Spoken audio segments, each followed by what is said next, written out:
Hello भाई, राम राम सब ने। आज हम HSSC के जो प्रीवियस क्वेश्चन पेपर कर रहे थे उसका सेट नंबर 11 है। और ये हुआ था कल रख की परीक्षा हुई थी 11/12/2016 को। ये सॉल्यूशन करेंगे पूरा। भारतीय सेना ने किस देश पर सर्जिकल स्ट्राइक किया था? तो ये किया था पाकिस्तान पर। जो भारतीय सेना पर जो उरी में हमला हुआ था ना, पाकिस्तान ने जो किया था, जो बहुत सारे जवान जवान शहीद हो गए थे, उनका बदला लेने के लिए 2016 में 28 सितंबर 2016 को किया था ये सर्जिकल स्ट्राइक पाकिस्तान पर। जीएसटी का अभिप्राय क्या है? तो जीएसटी का अभिप्राय है वस्तु एवं सेवा कर। ये है ना, जीएसटी कब से शुरू हुआ था? ये है वस्तु एवं सेवा कर है। और भारत में है ना 1 जुलाई 2017 से लागू हुआ था। ये 1 जुलाई 2017 से लागू हुआ था और ये एक महत्वपूर्ण अप्रत्यक्ष कर है। ये पूछे कौन सा कर है, प्रत्यक्ष है अप्रत्यक्ष? तो ये अप्रत्यक्ष कर है। एशिया का सबसे बड़ा डेयरी प्लांट कहाँ स्थापित किया जाएगा? तो एशिया का सबसे बड़ा डेयरी प्लांट गांधीनगर में स्थापित किया जाएगा। कहाँ पे? गांधीनगर, गुजरात में। और ये मदर डेयरी द्वारा स्थापित किया जा रहा है। तो ये पूछे किसके द्वारा स्थापित किया जा रहा है? तो मदर डेयरी के द्वारा। पैरालंपिक गेम्स में रजत पदक जीतने वाली प्रथम महिला कौन है? तो ये है दीपा मलिक। विश्व में सबसे लंबे समय तक राज करने वाला राजा जिसकी हाल ही में मृत्यु हुई है, तो ये थे थाईलैंड के राजा भूमिबोल। विश्व के सबसे लंबे समय तक राज करने वाले राजा थे, तो इनका नाम क्या है? थाईलैंड के थे और भूमिबोल, राजा भूमिबोल है इनका नाम, जिनकी मृत्यु 88 वर्ष की आयु में हुई है। और 2016 में हुई थी भाई। ये 88 वर्ष के थे ये, और राजा भूमिबोल थाईलैंड के थे ये। संयुक्त राष्ट्र अमेरिका के डोनाल्ड ट्रंप किस पार्टी से संबंधित हैं? तो ये है रिपब्लिकन पार्टी से। डोनाल्ड ट्रंप की पार्टी कौन सी है? Republican party. सही विकल्प का चयन कीजिए। तो फल बास्केट से संबंधित है, उसी तरह मछली किसे संबंधित है? रिप से। मछली को रिप में रखा जाता है। विषम का चयन कीजिए। तो विषम का चयन कीजिए, कोहरेदार, साफ, घना और धुंधला। तो इनमें से विषम क्या होगा? कोहरा। देखो भाई, इसमें विषम का चयन कीजिए, तो इसमें से विषम होगा साफ। कोहरेदार, घना और ये तो अलग हो गए, और इनसे अलग होगा साफ। तो इसमें से विषम का चयन कीजिए। तो इनमें से विषम कौन सा है? ये है बिच्छू। निम्न में से किस यौगिक में उच्चतर क्वथनांक है? तो किस में है? एथेनॉल में। एथेनॉल यौगिक में उच्चतर क्वथनांक पाया जाता है। एथेनॉल एक अल्कोहल होता है। तो ये क्या होता है? एक अल्कोहल होता है। इसका उपयोग वर्निश, पॉलिश, दवाओं के घोल, क्लोरोफार्म आदि में किया जाता है। और मरे हुए जीवों को संरक्षित करने में भी इसका प्रयोग किया। तो ये पूछ लेंगे, मरे हुए जीवों को संरक्षित करने में किसका प्रयोग किया जाता है? तो एथेनॉल का। शीतल पेय कोल्ड ड्रिंक में कौन सा एसिड होता है? तो इसमें कौन सा एसिड होता है? कार्बनिक एसिड होता है। शीतल पेय कोल्ड ड्रिंक में कौन सा एसिड होता है? तो कार्बनिक एसिड। कोशिका में कौन सा कोशिकांग वायवीय श्वसन द्वारा ऊर्जा के उत्पादन से संबंधित है? तो ये कौन सा होगा? माइटोकॉन्ड्रिया। मनुष्य में वृक्क की निस्पंदन इकाई क्या है? तो इसमें निस्पंदन इकाई क्या होगी? तो ये होगी वक्राणु। ये होगी भाई। मानव में नाइट्रोजनी अपशिष्ट क्या है? तो मानव में नाइट्रोजनी अपशिष्ट क्या होंगे? Uric acid. कौन सा पदार्थ प्रकाश संश्लेषण के दौरान अपचयित होता है? तो कार्बन डाइऑक्साइड प्रकाश संश्लेषण के दौरान अपचयित होता है। प्रकाश की तरंग प्रकृति के विचारण द्वारा किस परिघटना की व्याख्या नहीं की जा सकती? तो किस परिघटना की व्याख्या नहीं की जा सकती? ये हैगा प्रकाश का विवर्तन, प्रकाश विद्युत प्रभाव, प्रकाश का परावर्तन। तो इसमें आएगा ये सभी। कौन सा कथन सही नहीं है? तो इसमें पूछ रखा है सही नहीं है। तो ये होगा वाहन में अवतल दर्पण का प्रयोग होता है, ये गलत है। और ये सारे ठीक हैं। सर्च लाइट में अवतल दर्पण का प्रयोग होता है, ये भी सही है। अच्छा, दंत चिकित्सा द्वारा अवतल दर्पण का प्रयोग किया जाता है। चिकित्सक द्वारा अवतल दर्पण का प्रयोग किया जाता है, ये भी ठीक है। शेविंग दर्पण के रूप में अवतल दर्पण का प्रयोग किया जाता है, ये भी ठीक है। ये गलत है, वाहन में अवतल दर्पण का प्रयोग नहीं होता। तो वाहन में उत्तल दर्पण का प्रयोग होता है। पावर लेंसों का एसआई इकाई क्या है? पावर लेंसों की एसआई इकाई क्या है? तो ये है डायोप्टर, डायोप्टर। तत् प्लस शिव का संधि रूप क्या होगा? तो तत् प्लस शिव का संधि रूप होगा तत्शिव। सम्राट शब्द का स्त्रीलिंग रूप क्या होता है? तो इसका क्या होगा स्त्रीलिंग रूप सम्राट शब्द का? सम्राज्ञी। निम्नलिखित में से कौन सी वर्तनी रूप शुद्ध है? तो कौन सी है? कवित्री। तो इसमें देखो भी कवित्री कहाँ है? कवित्री होगा, कवित्री, कवित्री ये होगा, ये होगा भाई, इसमें ये होगा कवित्री। निम्नलिखित में से कौन सा वर्तनी रूप शुद्ध है? तो ये है अशुद्ध वर्तनी पूछिए, नहीं वर्तनी रूप शुद्ध है तो ये है पूज्य। उंगली पर नचाना मुहावरे का सही अर्थ होगा तो वश में रखना। वाक्य में पूर्ति उचित लोकोक्ति से कीजिए। बेचारी बहू को ही क्यों दोष देते हो? अपने बेटे की करतूतों पर क्यों ध्यान नहीं देते? सच ही कहा गया है। तो इसमें आएगा अपना पैसा खोटा हो तो परखने वाले का क्या दोष। निम्नलिखित में से कौन सी भाषा भारत यूरोपीय भाषा परिवार की नहीं है? तो इसमें नहीं है पूछ रखा है, ये है तमिल। निम्नलिखित में से कौन से वर्ण का उच्चारण स्थान तालु नहीं है? तो इसमें भी नहीं पूछ रखा है तो ये होगा द। निम्नलिखित में से कौन सा शब्द विशेषण नहीं है? तो विशेषण नहीं है राजकोषीय, बाकी सारे विशेषण हैं, ये विशेषण नहीं है। इसमें होगा अब ये राजकीय, राजकीय है। सामिस भोजी वह है। तो सामिस भोजी कौन है? जो मांस खाता है उसको सामिस भोजी बोलते हैं। कुचिपुड़ी एक शास्त्रीय भारतीय नृत्य है तथा यह पूरे दक्षिण भारत में लोकप्रिय है। यह नृत्य किस राज्य से जन्मा है?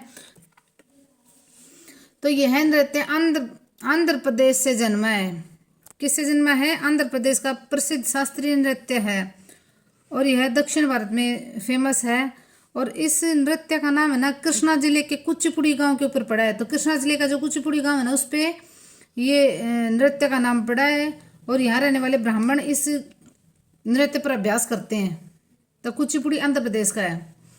प्राचीन भारत में बौद्धों द्वारा शिक्षा कहाँ दी जाती थी? तो प्राचीन भारत में बौद्धों द्वारा शिक्षा दी जाती थी मठों में। दहेज निषेध अधिनियम कब पारित किया गया था? तो ये 1961 में पारित किया गया था। और समाज में जो दहेज की प्रथा चल रही है ना उसके लिए दहेज निरोधक कानून बनाया गया था। इसमें दहेज लेना और देना दोनों अपराध माने जाएंगे। तो 1961 में। पद एकल परिवार का आशय है। तो पद एकल परिवार का क्या आशय है?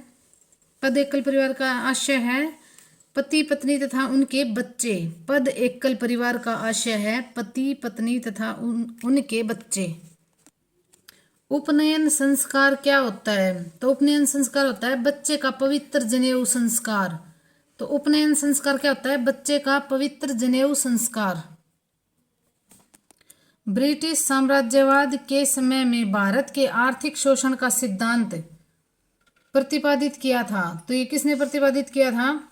ये थे दादा भाई नौरोजी ने। भारतीय राष्ट्रीय कांग्रेस की स्थापना कब हुई थी?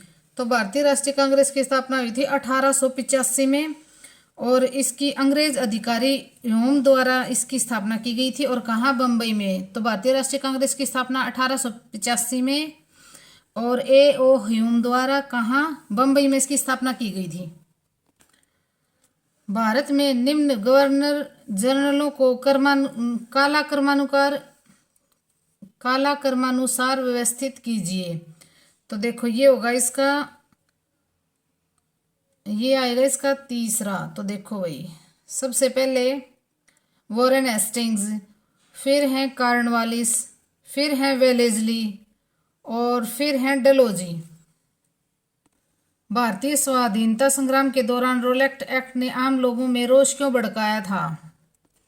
क्योंकि ना इसने सरकार को बिना मुकदमा चलाए जनता को बंदी बनाने की अधिकृत स्वीकृति दी थी। तो काला कानून क्या था कि अंग्रेजों की ये चाल थी कि जो भी जवान लड़के हैं या जो क्रांतिकारी लड़के हैं ना, उनको बिना मुकदमा चलाए पकड़ लो और उनको खत्म कर दो।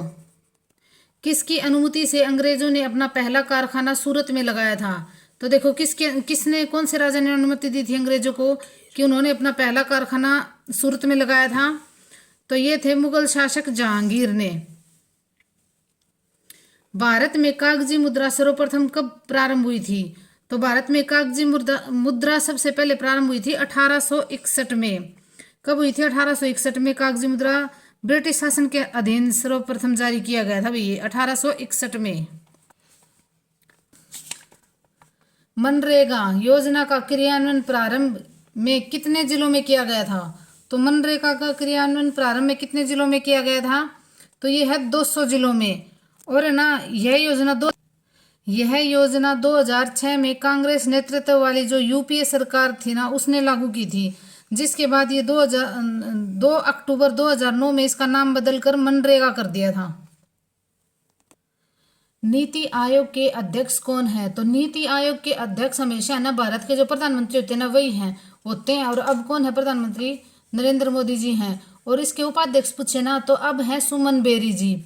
तो देखो नीति आयोग के अध्यक्ष कौन है? जो भारत के प्रधानमंत्री होते हैं वो नीति आयोग के अध्यक्ष होते हैं। और उपाध्यक्ष कौन है? सुमन बेरी। प्रथम क्षेत्रीय ग्रामीण बैंक कब अस्तित्व में आया था? तो यह आया था भाई 1975 में। प्रथम क्षेत्रीय ग्रामीण बैंक 1975 में अस्तित्व में आया था। और ये था जब सिंडिकेट बैंक अधीन प्रथम बैंक बनाया गया था। सिंडिकेट बैंक के अधीन प्रथम बैंक बनाया गया था। यह बैंक 2 अक्टूबर 1975 को। और डेट पूछे ना, तो कब? 2 अक्टूबर 1975 को अस्तित्व में आया था। राज्यसभा का पदेन अध्यक्ष कौन है? तो राज्यसभा के पदेन अध्यक्ष संविधान के अनुच्छेद 64 के अनुसार राज्यसभा का राज्यसभा का पदेन सभापति होता है। अध्यक्ष कौन होता है? पदेन सभापति होता है। तो ये है इसके आएंगे राज्यसभा का पदेन अध्यक्ष कौन है? तो उपराष्ट्रपति। भारत में कुल कितने उच्च न्यायालय हैं? तो भारत में 24 उच्च न्यायालय हैं। और ये ना अब वर्तमान में देखो, इसके अकॉर्डिंग तो 24 आएगा, लेकिन अब वर्तमान में ना 25 हैं।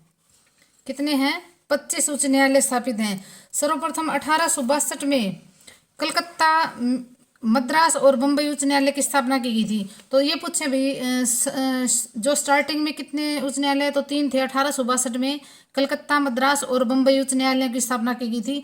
और सबसे पुराना उच्च न्यायालय पूछे ना, तो कलकत्ता उच्च न्यायालय है। सबसे पुराना उच्च न्यायालय कौन सा है? कलकत्ता उच्च न्यायालय। और 1862 में 3 उच्च न्यायालय कौन कौन से स्थापित किए गए थे? कलकत्ता, मद्रास और बम्बई। और भारत का 25वां उच्च न्यायालय पूछे ना, तो तेलंगाना हाई कोर्ट है। जो 25वां है वो कौन सा है? तेलंगाना।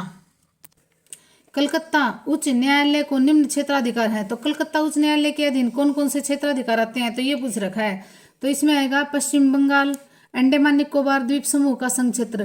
तो अंडमान निकोबार के जितने भी देखो, अंडमान निकोबार कहाँ तक फैला हुआ है? और पश्चिमी बंगाल, तो कलकत्ता कहाँ है? और देखो अंडमान निकोबार, तो ये है ना, ये आएगा इसमें। पश्चिम बंगाल और अंडमान निकोबार के जितने भी द्वीप समूह के है ना, वो सारे कहाँ जाएंगे? कलकत्ता उच्च। भारतीय सशस्त्र बलों का सुप्रीम कमांडर कौन है? तो ये है भारत के राष्ट्रपति। प्रसिद्ध विरूपाक्ष मंदिर कहाँ अवस्थित है? तो देखो ये कहाँ अवस्थित है? हम्पी में। प्रसिद्ध विरूपाक्ष मंदिर कहाँ है? हम्पी में है। छत्तीसगढ़ राज्य में निम्न में से कौन से खनिज प्राकृतिक रूप से प्राप्त होते हैं? तो कौन कौन से प्राप्त होते हैं? देखो 1, 2 और 3, बॉक्साइट, डोलोमाइट और लौह अयस्क। ये तीनों कहाँ छत्तीसगढ़ राज्य में प्राकृतिक रूप से मिलते हैं? बॉक्साइट भी, डोलोमाइट भी और लौह अयस्क भी। भूमध्य रेखा निम्न में से किस देश से गुजरती है? तो भूमध्य रेखा किस देश से गुजरती है? केन्या से। इनमें से केन्या में से गुजरती है। और भूमध्य रेखा ना 13 देशों से होकर गुजरती है। ये पूछे कितने देशों से होकर गुजरती है? तो 13 देशों से होकर गुजरती है। भारत में हाईटेक सिटी से प्रख्यात शहर है, तो हाईटेक सिटी भारत में किसको बोलते हैं? हैदराबाद को। हाईटेक 80। हरियाणा राज्य दिल्ली को सभी तरफ से घेरे हुए है केवल छोड़कर, तो किसको छोड़कर? पूर्व को छोड़कर। देखो भाई, किसको छोड़कर? पूर्व को छोड़कर। तो आप इसको ना ऐसे याद कर सकते हो, NEWS, न्यूज से ना ई को हटा दो, बिल्कुल इजी रहेगा। NEWS में लिख के आप ई को हटा दो। ईस्ट से नहीं घेरा हुआ, बाकी सारे चारों तीनों तरफ से दिल्ली ने हरियाणा को घेर रखा है। दिल्ली को हरियाणा ने घेर रखा है, सॉरी उल्टा बोल दिया था। क्षेत्रफलानुसार कम से अधिक हरियाणा के जिलों के लिए सही अनुक्रम का विकल्प चुनाव कीजिए। ये है भाई, ये इसका आंसर होगा ये। तो देखो, झज्जर, जींद, हिसार और सिरसा। हरियाणा और उत्तर प्रदेश राज्यों के मध्य यह नदी प्राकृतिक रोधिका मतलब सीमा बनाती है। सीधा सीधा यही पूछ रखा है, हरियाणा और उत्तर प्रदेश के बीच में है यमुना नदी। पानीपत की दूसरी लड़ाई में अकबर ने किसको पराजित किया था? तो देखो भाई, पानीपत की दूसरी लड़ाई 1556 में हुई थी। 1526 में पहली, 1556 में दूसरी लड़ाई थी और 1761 में तीसरी लड़ाई हुई थी पानीपत की। तो इसमें ना पानीपत की दूसरी लड़ाई में अकबर ने किसको पराजित किया था? तो ये थे हेमू।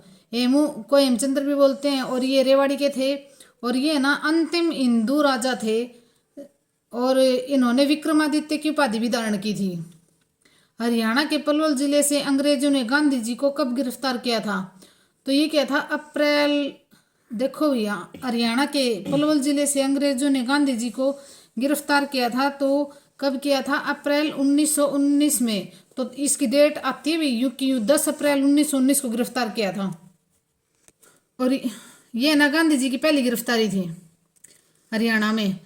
जगाधरी के समीप अवस्थित बिलासपुर में कार्तिक पूर्णिमा को कौन सा मेला लगता है? जगाधरी के समीप अवस्थित बिलासपुर में कार्तिक पूर्णिमा को कौन सा त्योहार मनाया जाता है? तो देखो भी, कौन सा त्योहार मनाया जाता है? ये होगा आदि बद्री मेला। कौन सा मेला लगता है कार्तिक पूर्णिमा को? आदि बद्री मेला। हरियाणा के कैथल नगर में डोगरा गेट के समीप निम्न में से कौन सा गुरुद्वारा स्थित है? तो ये पूछ लेंगे डोगरा गेट कहाँ है, तो ये है कैथल में। और ये इसके समीप कौन सा गुरुद्वारा स्थित है, ये पूछ लेंगे, तो ये होगा भाई गुरुद्वारा नीम साहिब। डोगरा गेट के पास कौन सा है? नीम साहिब। तो डोगरा गेट के पास क्या है? नीम साहिब गुरुद्वारा। हरियाणा के निम्न कवि ने सत्याग्रही प्रहलाद लिखी थी? तो किस कवि ने सत्याग्रही प्रहलाद लिखी थी? तो ये थे तुलसीदास शर्मा दिनेश। तो ये क्या है? इन्होंने क्या लिखी थी? सत्याग्रही प्रहलाद लिखी थी। हाँ, सी महम और रोहतक के मध्य रेलवे लाइन परियोजना की लागत है लगभग। तो ये उस टाइम का करंट का क्वेश्चन है, ये है 500 करोड़ रुपए। सिख गुरुद्वारा की व्यवस्था के लिए पृथक कमेटी की रचना करने हेतु सहमति दी। किसने सहमति दी थी? सिख गुरुद्वारा की व्यवस्था के लिए पृथक कमेटी की रचना के लिए किसने सहमति दी थी? तो ये थे जगन्नाथ पहाड़िया जी ने। निम्नलिखित सभी हरियाणा वन विकास निगम HFDC के मुख्य लक्ष्य क्या हैं सिवाय के? इसमें बताना है क्या नहीं है, मतलब ये पूछ रखा है।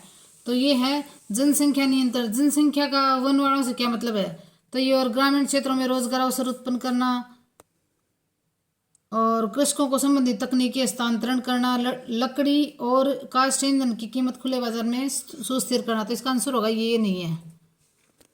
हरियाणा सरकार ने अपना पहला खाद्य बैंक आरंभ किया है, तो कहाँ आरंभ किया है? गुरुग्राम में खाद्य बैंक आरंभ किया है। और निम्नलिखित में से कौन सा स्मारक हिसार जिले में स्थित नहीं है? तो ये कौन सा नहीं है पूछ रखा है, तो ये होगा शेख चिल्ली का मकबरा, थानेसर में स्थित है। गुजरी महल भी हिसार में है, इसको प्रेम महल भी बोलते हैं। फिरोज शाह पैलेस भी है, और ये भी है। इसका आंसर होगा ये थानेसर में है। हरियाणा सरकार में मंत्री नायब सिंह सैनी निर्वाचन क्षेत्र से संबंधित हैं, तो ये किस क्षेत्र से संबंधित हैं? तो ये जब का है, ये पहले का है। अब तो नायब सिंह सैनी जो है वो अपने मुख्यमंत्री बन चुके हैं।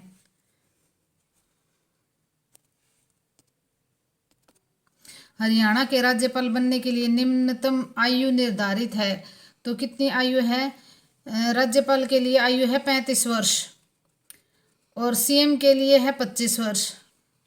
मुख्यमंत्री रत्न अवार्ड का संबंध है, तो किससे है मुख्यमंत्री रत्न अवार्ड का संबंध? औद्योगिक श्रम से। ये मैंने आपको पहले ही बताया था भी, जो औद्योगिक श्रम है इसमें पैसों का बहुत ज़्यादा लेन देन होता है, ऋण वगैरह जो भी है उद्योगों के जो बड़े बड़े आदमी होते हैं उनको मुख्यमंत्री अपने अंडर में ही रखना चाहते हैं, तो उन्होंने अपने नाम पे ही क्या कर लिया? औद्योगिक श्रम का नाम रख लिया मुख्यमंत्री रत्न अवार्ड। हीरो मोटरसाइकिल का निर्माण निम्न में से किस स्थान पर होता है? दारुएड़ा में होता है भाई हीरो मोटरसाइकिल का। हरियाणा सरकार शीघ्र ही किस जिले में 30 करोड़ रुपए की लागत से एक अंतर्राष्ट्रीय स्तर का संग्रहालय स्थापित करेगी, जहां महत्वपूर्ण पुरातत्वीय खोजों को प्रदर्शित किया जाएगा? तो ये है भी पंचकुला में। पंजाब तथा हरियाणा उच्च न्यायालय के वर्तमान मुख्य न्यायाधीश कौन हैं? तो भाई ये उस टाइम का है 2016 का, तो ये आएगा उस टाइम के हैं एस.जे. वजीफदार। अब है ना भाई, अब ये इनके हैं शील नागू। देखो शील नागू है वर्तमान पंजाब और हरियाणा के उच्च न्यायालय के मुख्य न्यायाधीश कौन है? शील नागू। हरियाणा सरकार के सौजन्य से जारी की गई coffee table book Jind flying स्वाटर्स फॉरगॉटन हिस्ट्री के संकलनकर्ता कौन है? तो ये हैं गौरी प्रहसर जोशी व अजित बालाजी। प्रत्यक्ष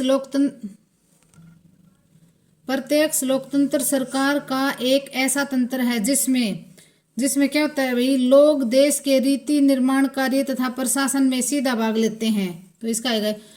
धन्यवाद भाई, लाइक शेयर और सब्सक्राइब करना। और ये 78 प्रीवियस क्वेश्चन पेपर हैं, ये हम जल्दी से जल्दी करवाने की कोशिश करेंगे। धन्यवाद।